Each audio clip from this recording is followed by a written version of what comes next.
You're not a procrastinator. You have a habit of procrastinating. Big difference. Because if it's a habit, I can teach you to use science to break it. You see, I always thought procrastination had to do with the thing I was procrastinating around, right? Like that procrastination has something to do with work. Believe it or not, procrastination has nothing to do with your work. Procrastination is a form of stress relief. Let me explain this. So let's say that you've got some stuff going on in your life, and heck, who doesn't have stuff going on in your life? Maybe you're fighting with your significant other. Maybe mom's or dad's health is failing and it's really, really upsetting you. Maybe you've got some financial stuff. You put too much of your savings into Bitcoin, and now that that's crashed, you're stressed out about it, right? And so you go into work, and when you get into work, you got stuff to do. You kind of walk in and you got this big stress ball that subconsciously is hanging over your head. And so you walk in and you sit down, and you know you got 13 phone calls you need to make. And you also know that you've been chickening out, you've been making easy calls, and there's a bunch of CIOs or other people that are higher level that you haven't been calling.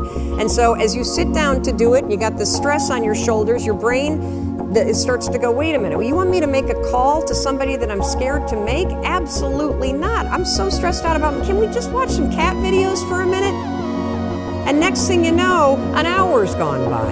And then, of course, what do? You beat yourself up.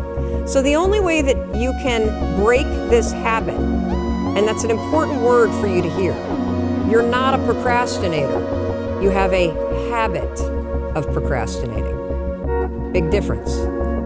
Because if it's a habit, I can teach you to use science to break it. You see, all habits have three parts. There's a trigger, and in the case of procrastination, the trigger is always stress. Then there's a pattern you repeat, and in the case of procrastination, it is to avoid doing something. And then there's a reward. You get a little stress relief. The only way to break a habit, you guys, is not to deal with the triggers. You're never gonna get rid of the stress in your life, but you can 100% change your pattern of avoiding work. So next time that you're in a situation where you feel yourself hesitate, you spent way too much time checking out the highlights from last night's scores, what you're gonna do is you're gonna go, oh, I must be stressed out about something. Acknowledge the stress. Then go 5, 4, 3, 2, 1. I want you to count to yourself because I want you to interrupt the habit that's stored here, and I want you to awaken your prefrontal cortex. Then I want you to just work, just for 5 minutes. The reason why I want you to only work for 5 minutes is because your problem isn't working. It's the habit of avoiding. I just need you to start. And here's the other cool thing. We know based on research that if we can get you to start, 80% of you are going to keep going.